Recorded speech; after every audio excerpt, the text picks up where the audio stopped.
सदगुरु साईनाथ महाराज की जय। ओम साई राम। मित्रों, आज का ब्लॉग आप सभी हमारे साईं परिवार के लिए विशेष लाभकारी और कल्याणकारी है, क्योंकि आज के ब्लॉग में हम अपने साईं परिवार के लिए पूजा पाठ की जो सामग्री हम भगवान को अर्पित करते हैं, जो हम चढ़ाते हैं, उस सामान को कब उठाना चाहिए, पूजा का कलश है, पूजा में चढ़ाया गया सामान है, उसको कब हटाना चाहिए, पूजा की जो सामग्री है उसको कहाँ फेंकना चाहिए, कहाँ रखना चाहिए, कहाँ विसर्जित करना चाहिए।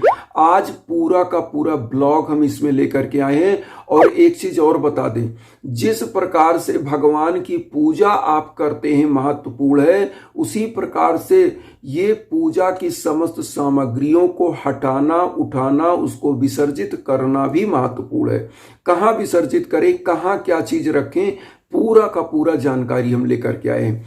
तो आइए जानते हैं। सबसे पहले देखिए, जो वेदज्ञ ब्राह्मण होते हैं, आपने देखा होगा कि जब वह पूजा करते हैं तो बार बार क्षमा मांगते हैं। और भगवान का सबसे पहले तो वो क्या करते हैं, आवाहन करते हैं, आवाहन करते हैं, फिर लास्ट में वो जो क्षमा याचना, फिर उसके बाद में विसर्जन करते हैं भगवान का मंत्रों के द्वारा। तो जब भगवान को आवाहन किया गया, जिस प्रकार से आपके घर में मेहमान आते हैं तो आप उनको गेट तक आदर के साथ ले जाते हो छोड़ने, अच्छा अच्छा पकवान खिलाने के बाद फिर आप क्या करते हो, डोर तक उनको सियाफ करने जाते हो। तो क्या होता है कि इसी प्रकार से जब भगवान का आवाहन किया गया है तो आदर के साथ कोई वस्तु आपने जो चढ़ाई है उसको कब उठाना है। देखिए, कोई भी पूजा पाठ आप करते हैं, जो घर में वेदी बनाई जाती है पूजा की, उसी दिन सेम डे वो चीज नहीं हटाना चाहिए, क्योंकि प्रभु का विसर्जन तो आप करते हैं, लेकिन वह कुछ समय तक आपके घर में निवास करते हैं, फिर वो जाते हैं। तो ऐसी मान्यता, जैसे मान लीजिए आपने पूजा किया, पूजा में कलश रखा, नारियल चढ़ाया, हल्दी चढ़ाया, सुपारी चढ़ाया, पान पत्ता चढ़ाया, बहुत सारी चीजें आप चढ़ाते हो, बेलपत्र चढ़ाया, धूप बत्ती जलाया, घी का दीप जलाया, सब ऐसे ही जिस दिन आपने पूजा किया, एक दिन मतलब 24 घंटे जिस समय आपने पूजा किया उस समय के अगले दिन उसको हटाएं। हटाने के बाद आपको अब करना क्या है, उस सामान का क्या करना चाहिए। देखिए, जो यथा उचित चीज है, जैसे आजकल तो सरकार ने नदियों को प्रदूषण से बचाने के लिए भी किया है, तो नदियों में उन चीजों को नहीं फेंकना चाहिए जो प्रदूषित करें। आप क्या करें, जो पान का पत्ता है, जो हरी चीजें हैं, उसको एक तरफ करें, नारियल को अलग तरफ करें, और चीजों को, जैसे जल होता है, जो कलश में जल होता है, सबसे पवित्र जल माना जाता है, कलश के जल को पूरे घर में छिड़क दें। और उसके बाद क्या करें, जो जल बचा है उसको किसी तुलसी के पौधे में, केले के पौधे में, किसी पवित्र वृक्ष के जड़ में डाल दें, नीम के वृक्ष की जड़ में डाल देना चाहिए। अब बचा सामग्री, तो जो भी सामग्री आपने चढ़ाया, जो यथा शक्ति आप जहां भी नदी हो वहां जाएं, तो नारियल को भी आप डाल सकते हैं नदी में। हल्दी है तो हल्दी को डाल सकते हैं, हल्दी क्या करता है, शोधन करता है और गल जाता है। देखिए, पॉलीथीन वगैरह नदी में नहीं डालना चाहिए, तालाब में नहीं, क्योंकि वह पॉल्यूशन करता है, वो सड़ता नहीं है। तो जो चीजें आप डाल सकते हैं उसको आप डाल सकते हैं। अब इन चीजों को क्या करें, अगर नदी नहीं है तो आप कहेंगे हम कहाँ विसर्जन करें। विसर्जन के लिए सबसे पवित्र वृक्ष पीपल का पेड़ भी माना जाता है। पीपल के पेड़ के जड़ के पास जो भी सामग्री आपके घर में है, कथा आपने सुनी, जो चीजें आपने चढ़ाई, आप घर में पूजन किए, जो चीज चढ़ाए, पीपल के जड़ के नीचे भी रख सकते हैं, पवित्रता के साथ वहां पे ले जाके रख दें। बहुत सारे लोग गुरु पूछते भी रहते हैं कि गुरु जी हमारे घर में खंडित मूर्तियां हैं, हम नदी में नहीं, नदी हमारे पास नहीं, हम क्या करें। खंडित मूर्तियों को जड़, पीपल की जड़ के पास भी रख सकते हैं। तो वो क्या होता है, विसर्जन मान लिया जाता है, क्योंकि पीपल का वृक्ष एक ऐसा वृक्ष है, समस्त देवता उस पर निवास करते हैं। जो जड़ होता है उसमें भगवान विष्णु का निवास होता है, और तनु में सबसे ऊपर भगवान शिव का निवास होता है। तो इसमें समस्त देवताओं का निवास, वहां पर भगवान विष्णु, माँ वैभव, लक्ष्मी, सभी देवता निवास, तो वहां पर आप रख दीजिए। अब आता है कि विसर्जन। अब यहां पर देखिए, एक चीज मैं सभी अपने साईं भक्तों को बताऊंगा, कोई भी पूजा करिए तो आप लास्ट में क्षमा जरूर मांगिए। क्षमा मांगने से ही आपकी पूजा परिपूर्ण होती है, क्योंकि घमंड से किया गया कोई भी पूजा परिपूर्ण नहीं होता। इसीलिए हमारे वेदों में ना क्षमा याचना मंत्र दिया गया है। क्षमा याचना मंत्र क्या है, हम एक बार बोल के भी आपको बता दें। आवाहनम न जानामि तवार्चनम पूजाम चयोस न जानामि क्षम्यताम परमेश्वर मंत्रहीनम क्रियाहीनम सुरेश्वरम यत पूजितम मया देव परिपूर्ण तदम अस्तु। कि भगवान से ये कहा जाता है कि प्रभु, हम ना मंत्र जानते हैं ना कोई पूजा पाठ जानते हैं, फिर भी हम आपके शरण में पूजा के लिए उपस्थित हैं। हमसे कोई भी त्रुटि हो रही है तो उसको क्षमा करिए।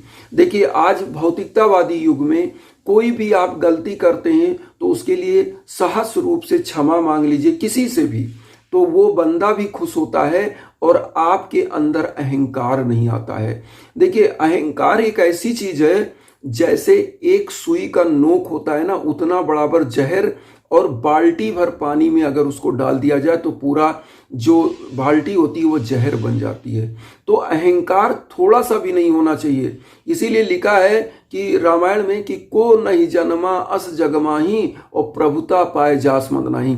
भगवान श्री रामचंद्र जी के अलावा पृथ्वी पर कोई जन्मा नहीं जिसको पद मिल जाए, कुर्सी मिल जाए, अहंकार ना हो, ऐसा रामायण में लिखा है। तो कहने का मतलब है कि जब ऐसा रामायण में लिखा गया है तो कहने का यहाँ क्या तात्पर्य है कि कोई भी चीज, आप कोई भी पूजा कर रहे हैं, कोई भी मंत्र कर रहे हैं, तो सबसे बड़ा चीज होता है कि आप क्षमा मांगे।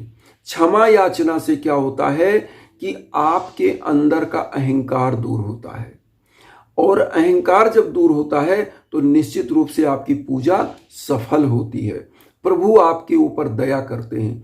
अब यहां पर एक चीज और बताएं, कोई भी पूजा पाठ जब आप करते हो ना, जो सामग्री होती है, हमने क्यों बताया आपको कि इसको 24 घंटे रखा रहना चाहिए, क्योंकि देवता अपने आहार को स्वांगीकरण करते हैं। जैसे हम लोग तो थाली का भोजन डायरेक्ट खा लेते हैं क्योंकि हम देव नहीं हैं, देव आदृश्य रूप में है। ये भी रामायण में लिखा है कि बिनुपग चलय सुनय विनुकाना आनन रहित सकल रस भोगी विन बानी बक्ता बड़ जोगी।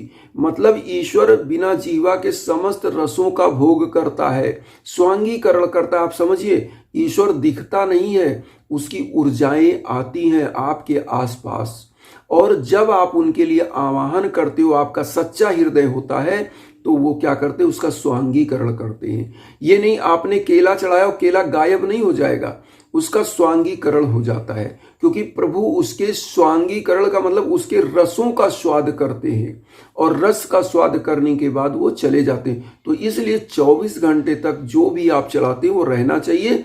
अगले दिन आप इसको विसर्जित कर दें, जैसे हमने बताया। आज मैं एक और सूचना आपको बताना चाहता हूं कि हमारे एक बहुत ही प्रिय शिष्य जो रहने वाले हैं आसाम के, और एक शिष्य और हैं जो रहने वाले हैं झारखंड के, उनके बारे में मुझे पता चला। उन्होंने बताया कि गुरुजी, मेरा बच्चा एमटेक था और जो हवन आपने किया था, बच्चा आज बहुत अच्छी एक कंपनी में जॉब पा गया है और बहुत अच्छी सैलरी, बहुत जल्दी वो ज्वाइन करने वाला है, आज ही बताए।